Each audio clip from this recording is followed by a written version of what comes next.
Business में जो हम लोग लैंग्वेज बोलते हैं वो क्या है? क्लियर? ध्यान रखना कि बिजनेस का ये सिर्फ और सिर्फ लैंग्वेज है, ठीक है? जैसे बंगाली एक लैंग्वेज है, हिंदी एक लैंग्वेज है, उर्दू एक लैंग्वेज है, सब एक लैंग्वेज है। उसी प्रकार अकाउंट्स की एक लैंग्वेज है, ठीक है? अब यहाँ पर ये ध्यान रखना है कि जैसे मान लो तुम लोग से पूछा जाए कि एक लैंग्वेज सीखना है, कितने महीने में सीख लीजिएगा? प्योर मैक्सिमम कितने टाइम में एक प्योर लैंग्वेज को 100% आप सीख जाइएगा? 6 मंथ्स मैक्सिमम। कोई भी लैंग्वेज प्योर सीखना है कितने महीने में मैक्सिमम, या कितने सालों में? बोलो। अरे 1 साल, 2 साल, 5 साल, 10 साल, कितना साल?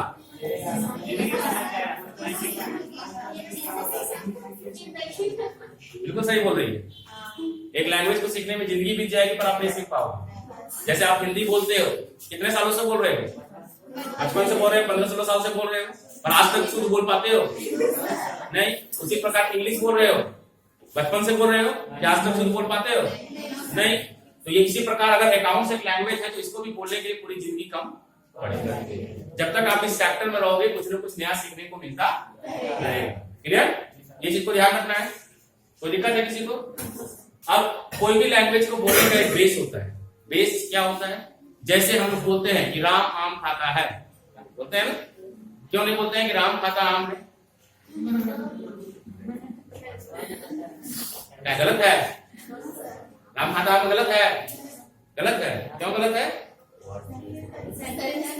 सेंटेंस गलत है। कैसे प्रूव कीजिए? कोई भी चीज को बोलने का एक तरीका होता है, उसको प्रूव करना होता है। कैसे प्रूव कीजिए कि राम खाता आम है गलत है? हाँ? क्या बोलते हैं? अगर इसको इंग्लिश में लिखे तो राम इट्स मैंगो। अगर इसको इंग्लिश के तरीके से हम लोग हिंदी करते क्या हो जाएगा? राम आम मतलब इट्स मतलब क्या होता है? कहाँ गलत है? गलत है? गलत है। गलत क्यों है? क्योंकि कोई भी लैंग्वेज को बोलने का अपना एक बेस होता है। जैसे इंग्लिश बोला जाता है किसके आधार पर? ग्रामर के आधार पर। और हिंदी बोला जाता है क्या? तो दोनों में अंतर है? क्या दोनों में कुछ अंतर है ग्रामर और व्याकरण में? आप लोग पढ़ के आए अभी तक? दोनों में बहुत बड़ा अंतर है। दोनों अलग अलग लैंग्वेज है, दोनों का बेस अलग अलग है। जैसे ग्रामर कहता है कि पहले आप सब्जेक्ट लगाइए, इसके बाद आप वर्ब लगाइए, इसके बाद आप, जबकि हिंदी में आते हैं तो पहले बोलता है सब्जेक्ट, फिर बोलता है ऑब्जेक्ट, फिर बोलता है वर्ब। ये सेंटेंस का मीनिंग है, लिखने का तरीका है। तो इसी प्रकार जैसे ग्रामर और व्याकरण में अंतर है। क्लियर? तो उसी प्रकार कोई भी अगर लैंग्वेज हम लोग बोल रहे हैं तो उस लैंग्वेज का बोलने का कुछ ना कुछ बेस होता है, जिसके आधार पर हम लोग वो लैंग्वेज को बोलते हैं। क्लियर? तो इसी प्रकार अगर अकाउंट्स एक लैंग्वेज है, इसका बेस क्या है? तो इसका बेस है इसका गोल्डन रूल, जिसको हम लोग सबसे इंपॉर्टेंट टॉपिक है गोल्डन रूल। ये गोल्डन रूल किसने बनाया? ये सबसे पहले जान लीजिए। तो हम लोग जानते हैं कि अकाउंट्स पहले कैसे बनाया जाता था। आज से पुराने जमाने में जाइए, 40-50 साल पहले, 100 साल पहले आप देखे होंगे कि पुराने पिक्चर में मुनीम होते थे, खाता रखते थे। ऐसा खाता रखते थे, एक लंबा सा खाता होता था, पता था ना?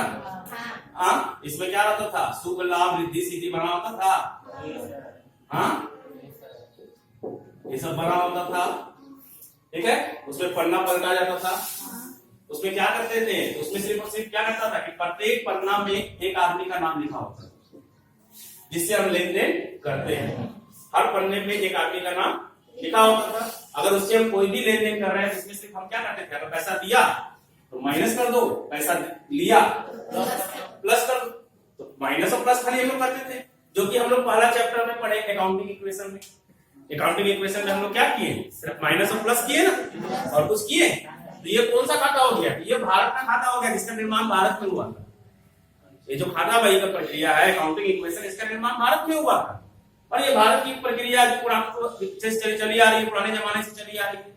ये प्रक्रिया था, आपको पढ़ाया गया। बहुत सारे ट्यूशन में पढ़ाया जाता है कि शुरुआत में जनरल पढ़ाते हैं, फिर उसके बाद अकाउंटिंग इक्वेशन पढ़ाते हैं। नहीं, अरे भाई पहले हम लोग प्रारंभिक पढ़ेंगे ना, उसके बाद जैसे जैसे अकाउंट्स का विकास हुआ वैसे वैसे हम लोग पढ़ेंगे। तो ये तरीका को क्या हुआ, तो एक शहर है, आप लोग मालूम है कि आज के यंगस्टर सबसे ज्यादा, आप लोग जो है यंगस्टर, उसमें खाना में सबसे ज्यादा पसंद क्या है? फास्ट फूड में फास्ट फूड मुर्गा है, फास्ट फूड जैसा आजकल लोग पसंद करते हैं ना, बर्गर हो गया, पिज्जा हो गया, ठीक है। तो सबसे ज्यादा जनरली लोगों को पसंद आज के जमाने में पिज्जा है। बहुत सुनते हैं टीवी में आ रहा था डोमिनोज पिज्जा, बोलते हैं ना 15 मिनट में डिलीवरी नहीं तो फ्री, ठीक है। तो पिज्जा तुम लोग क्यों क्यों बता रहे हैं कि एक एग्जांपल है जिसके द्वारा आपको याद रहेगा कोई चीज। तो अकाउंट्स के जो नए तरीके हैं जिसको हम लोग बुक कीपिंग बोलते हैं, इसकी शुरुआत कहां से हुई? तो जानते हैं कि इसकी शुरुआत कहां से? पिज्जा क्यों बोले? पिज्जा कहां का खाना है? क्या ये भारत का है? ये कहां का है? ये खाना है इटली का, इटली की वो रोटी है पिज्जा। जैसे भारत में आलू का पराठा, मूली का पराठा बनता है ना, वैसे जो इटली में जो रोटी बनती है उसको पिज्जा कहा जाता है, ठीक है। और इटली के एक भाई साहब थे जिनका नाम था लुकास पेसियोली। हाँ, लुका पेसियोली, लेकिन इसको जनरली हम लोग लुकास पेसियोली ही बोलते हैं, ठीक है, क्लियर। लेकिन यहाँ पर उनका नाम था लुका पेसियोली, ठीक है।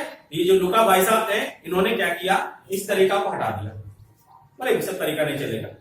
उन्होंने क्या किया कि दो को वर्ड बना दिया। कौन सा वर्ड बनाया? एगो DR और एगो CR, मींस डेबिट और क्रेडिट, दो वर्ड बना दिया, क्लियर। और दो वर्ड के बनाने के बाद इन्होंने क्या किया कि अकाउंट्स को कुछ खातों में बांट दिया, ठीक है। कौन कौन से खातों में बांटा? जो लैंग्वेज हम लोग बोल रहे हैं, लैंग्वेज को खातों में बोला, ये नाम याद आएगा, लुकास पेसियोली, इसको मिटा रहे हैं, क्लियर। लुकास पेसियोली कहां के थे? ये इटली के। याद रखने के लिए लोग उदाहरण दिए ताकि दिमाग में हमेशा रहेगा, ऐसा बेसिक पॉइंट है, क्लियर। ये कौन है? तो he is the father of account, accounts के पिता इनको कहा जाता है, इन्होंने अकाउंट्स का निर्माण किया। इन्होंने क्या किया कि एक गोल्डन रूल बनाया। गोल्डन रूल में क्या किया कि इन्होंने अकाउंट्स को 3 भागों में बांट दिया, क्लियर। पहला जो भाग था इसको कर दिया इन्होंने पर्सनल अकाउंट, दूसरा जो भाग था इसको कर दिया रियल अकाउंट, और तीसरा जो था इसको कर दिया नॉमिनल अकाउंट, ठीक है। मतलब अगर सीधा शब्दों में समझाया जाए याद रखने के लिए, तो भारत में जो खाता होता था खाली ये लाल खाता था, एक ही खाता में सारा हिसाब रखते थे। इन्होंने क्या किया, 3 रंग का खाता अलग अलग बना दिया। पी से क्या बन जाएगा? सपोज आप याद रखने के लिए पिंक, आर से एन से ब्लू या नीला बनेगा। तो उन्होंने क्या किया कि एक खाता की जगह इन्होंने 3 खाता बना दिया, एगो गुलाबी बना दिया, एगो लाल बना दिया, एगो ब्लू बना दिया। 3 को खाता अलग अलग बना दिया 3 चीजों के लिए, किन चीजों के लिए। और रियल अकाउंट को भी 2 भागों में बांट दिया, इसको भी क्या किया 2 भागों में बांटा। पहला बनाया इनटेंजिबल रियल अकाउंट, दूसरा बनाया पहले टेंजिबल, उसके बाद इनटेंजिबल रियल। इन्होंने रियल को भी 2 भागों में बांट दिया, कोई दिक्कत? ये इसका गोल्डन रूल है। अभी गोल्डन रूल जो बच्चे समझ जाएंगे वो पूरा पूरा अकाउंट समझ जाएंगे, और अगर गोल्डन रूल नहीं समझेंगे तो अकाउंट्स को जिंदगी में नहीं समझ पाएंगे, क्लियर। इसको समझना सबसे ज्यादा जरूरी है। इसमें हम लोग एक एक करके डिटेल में आएंगे कि है क्या, समझ में आया यहां तक? तो यहां पर सबसे पहले हम लोग आते हैं किसके बारे में? Personal account. इसको हिंदी में हम लोग कहते हैं व्यक्तिगत खाता, ठीक है। इसको हिंदी में व्यक्तिगत खाता है। तो व्यक्तिगत खाता क्या है ये सबसे पहले समझते हैं, ठीक है। तो आप लोग कॉपी लिख के व्यक्तिगत खाता लिख के डाल दीजिए, इसका जगह छोड़ दीजिए, ठीक है। अब व्यक्तिगत खाता लिख के डाल दीजिए, इसको तरह समझ लेंगे आप।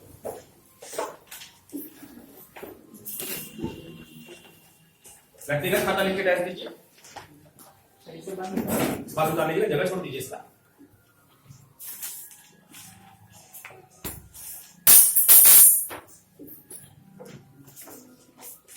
व्यक्तिगत खाता, क्लियर। Personal account. देखिए इस खाते का संबंध, इस खाते का संबंध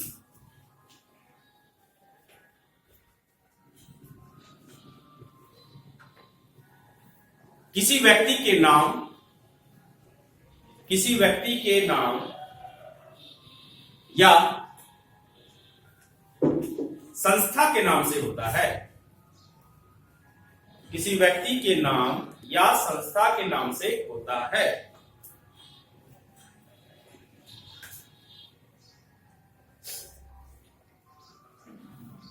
हो गया। अब यहां बताइए कि प्रश्न अकाउंट क्या हुआ। तो अगर व्यक्ति का नाम आए या फिर किसी संस्था का नाम आए, तो व्यक्ति का नाम जैसे राम, श्याम, मोहन जो भी है, संस्था का नाम जैसे गोल, डीएवी, बैंक, रिलायंस कंपनी, ठीक है, ये सब क्या हो गया, संस्था का नाम हो गया। तो अगर व्यक्ति का नाम आया या संस्था का नाम आया तो ये कौन सा हो गया, व्यक्तिगत खाता यानी कि पर्सनल अकाउंट। पहले आपको पहचानना हो कौन सा आइटम किस अकाउंट से रिलेटेड है, क्लियर। इसके बाद इसका रूल, हर चीज का रूल है, जैसे गोल्डन जो बोला गया ना।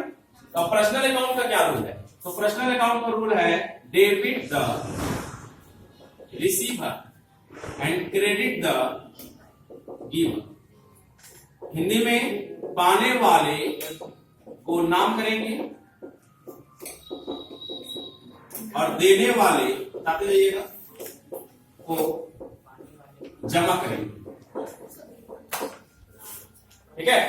पाने वाले को नाम करेंगे और देने वाले को जमा करेंगे। जैसे मोहन ने श्याम को पैसे दिए, किसने किसको पैसे दिए, मोहन ने श्याम को पैसे दिए, क्लियर। यहाँ पाने वाला कौन और देने वाला कौन, मोहन ने श्याम को पैसे दिए, पाने वाला कौन, श्याम, और देने वाला तो किसको डेबिट करेंगे और किसको क्रेडिट करेंगे, डेबिट किसको करेंगे और क्रेडिट किसको करेंगे। यहाँ क्या लिखा है, डेबिट द रिसीवर, यानी कि पाने वाले को डेबिट करेंगे। पाने वाला कौन है, श्याम है, तो श्याम को डेबिट करेंगे और मोहन को समझना है, मतलब चुनना है कि किसको डेबिट करेंगे और किसको क्रेडिट करेंगे। कोई दिक्कत।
The next point, real account. Real account वास्तविक खाता लिख के डैश दीजिए, रियल अकाउंट वास्तविक खाता लिख के डैश दीजिए।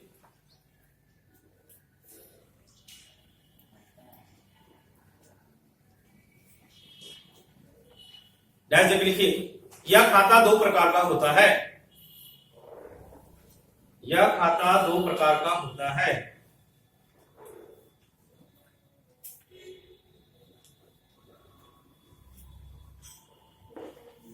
हो गया। Number one, tangible real account. Number one, tangible real account. इसके number one, tangible real account, मूर्त वास्तविक खाता, मूर्त वास्तविक खाता, मूर्त वास्तविक खाता। हो गया। डैश देके लिखिए, इस खाते के अंतर्गत, इस खाते के अंतर्गत वैसी वस्तुएं आती हैं, इस खाते के अंतर्गत वैसी वस्तुएं आती हैं जिन्हें हम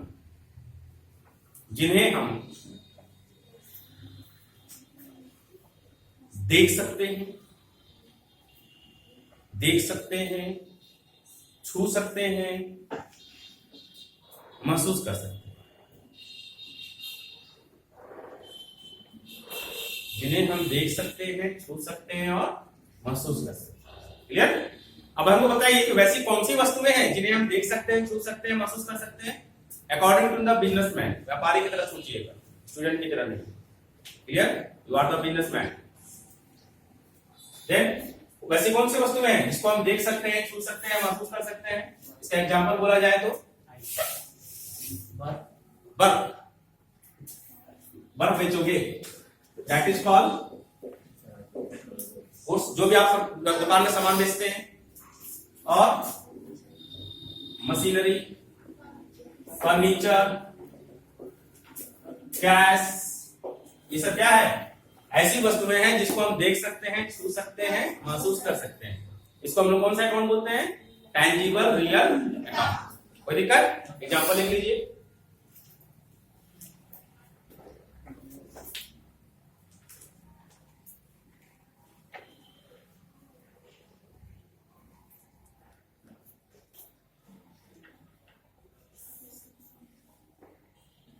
हो गया? नंबर 2, इंटैंजिबल रियल अकाउंट लिख के डाल दीजिए।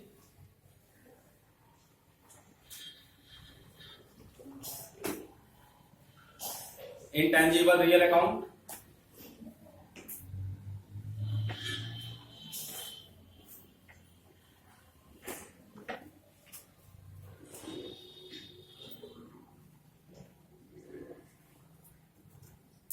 हो गया? जैसे देखिए इस खाते के अंतर्गत, इस खाते के अंतर्गत वैसी वस्तुएं आती हैं, इस खाते के अंतर्गत वैसी वस्तुएं आती हैं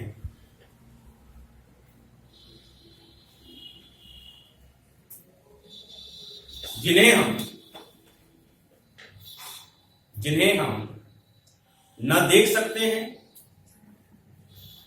न छू सकते हैं, न महसूस कर सकते हैं। न देख सकते हैं, न छू सकते हैं, न महसूस कर सकते हैं, पर इन्हें खरीद सकते हैं और बेच सकते हैं। पर इन्हें खरीद सकते हैं और बेच सकते हैं।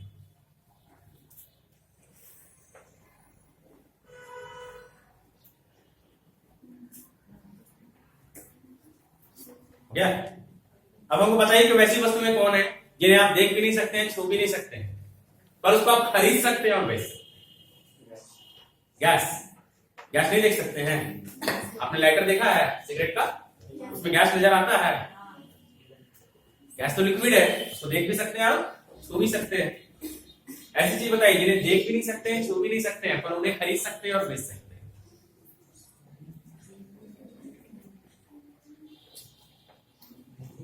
आपने बेचा है, बेचा तो नहीं है, पर खरीदा जरूर है।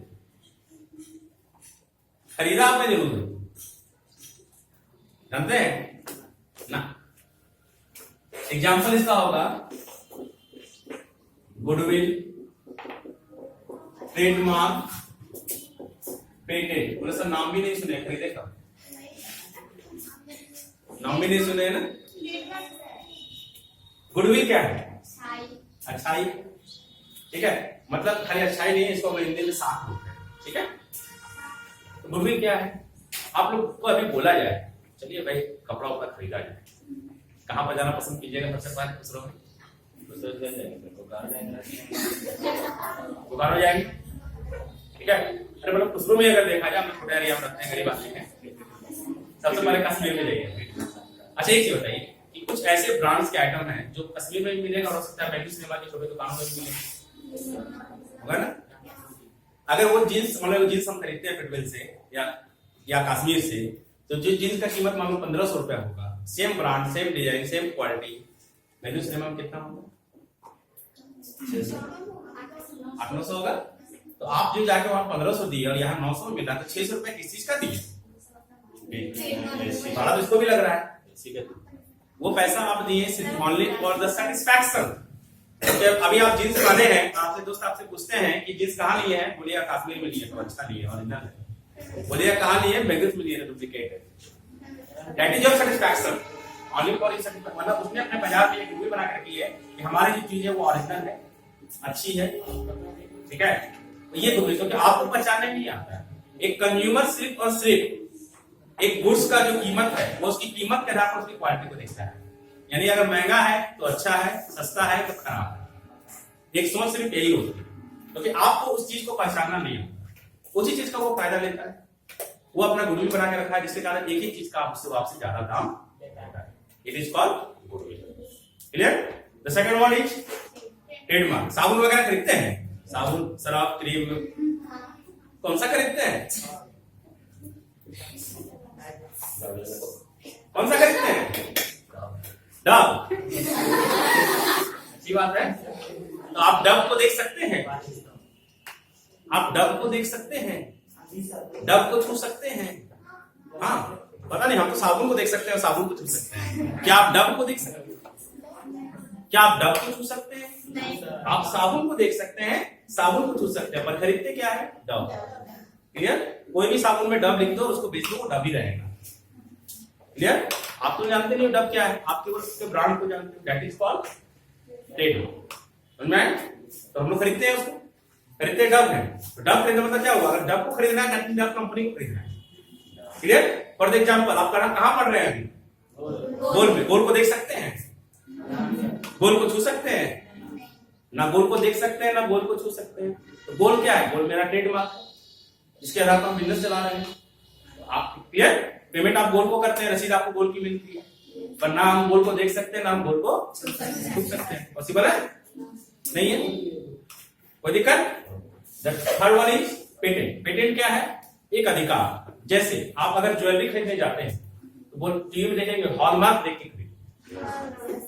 आपको मालूम है कि जो जनरल ज्वेलर है और हॉलमार्क ज्वेलरी, दोनों में तकरीबन 1000 रुपया प्रति ग्राम का अंतर होता है। ठीक है? क्यों अंतर होता है? वो सिर्फ और सिर्फ एक स्टाम्प है, एक सेटिस्फैक्शन है। गवर्नमेंट ने बोला अगर हॉलमार्क लगाएंगे तो सोना शुद्ध है। अगर सोना आपको प्योर सोना भी दे रहा है, फिर भी अगर वो हॉलमार्क नहीं है तो आपको वो सेटिस्फैक्शन नहीं है। तो सिर्फ सेटिस्फैक्शन के लिए, एक मोहर के लिए आप उसको 1000 का ज्यादा कर देते हैं। दैट मींस क्या है? इट इज कॉल्ड पेटेंट, वो अधिकार। समझ में आ गया? नाउ इसका रूल, इसका रूल क्या है? Debit what comes in and credit what goes out. जो आता है उसे नाम करेंगे,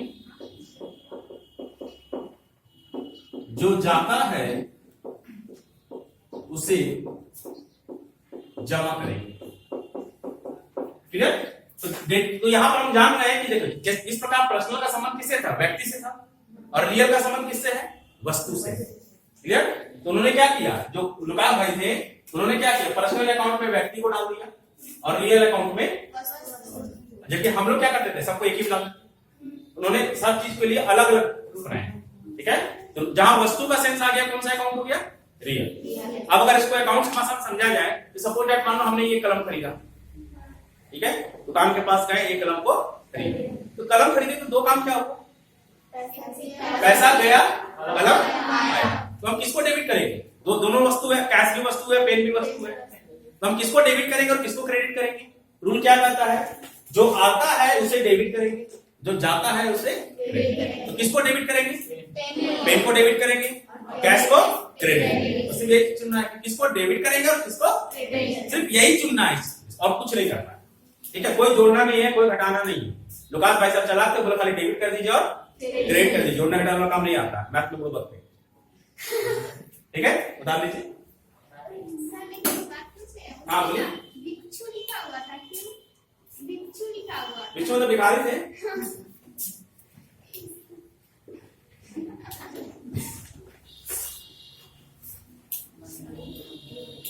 बताइए बराबर।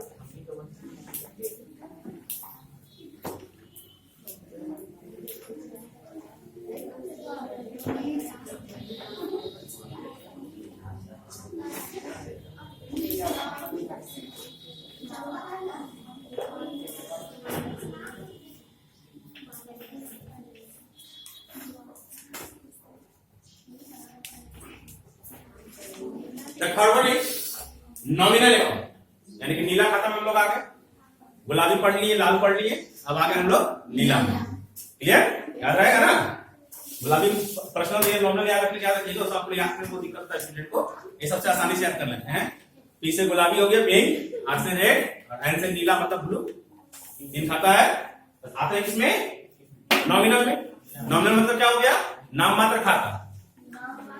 नाम मात्र खाता, नाम का खाता है, मतलब खाता बेकार है, सिर्फ नाम का है, बेकार खाता। ठीक है? बेकार क्यों है? हम लोग हैं, हम लोग को सबसे बेकार क्या लगता है? पैसा आगे उसको खर्चा करना बहुत बेकार लगता है। ठीक है? तो वही चीज इसमें है। क्लियर? तो डायरेक्ट करके लिखिए, इस खाते का संबंध, इस खाते का संबंध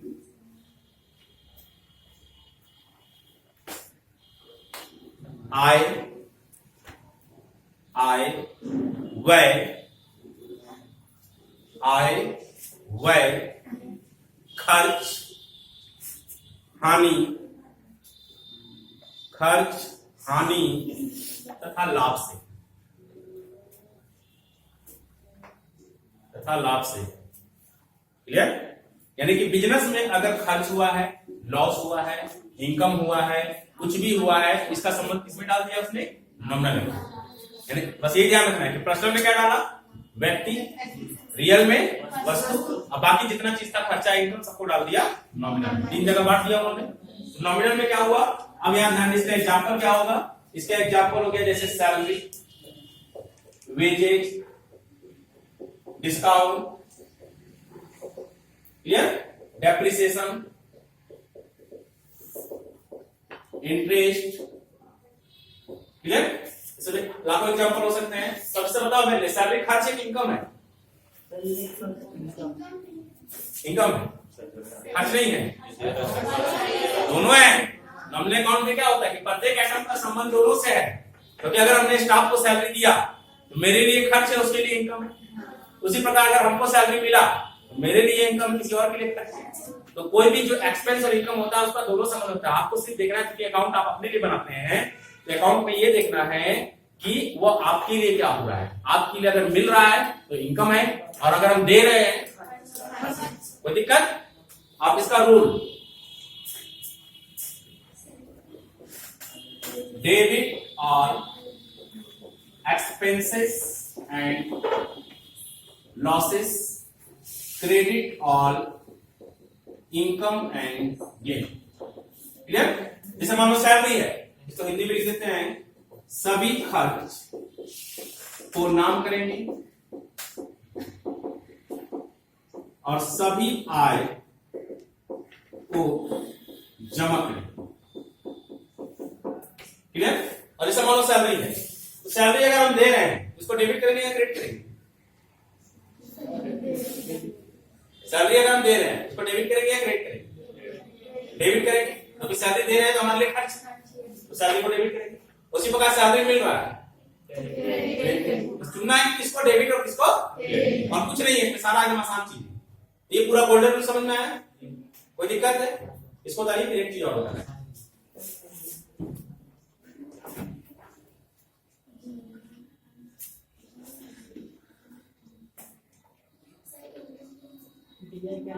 gain, GAIN, debit all expense and losses, credit all income and gain. सभी खर्च एवं हानि को नाम करेंगे, सभी लाभ एवं आय को।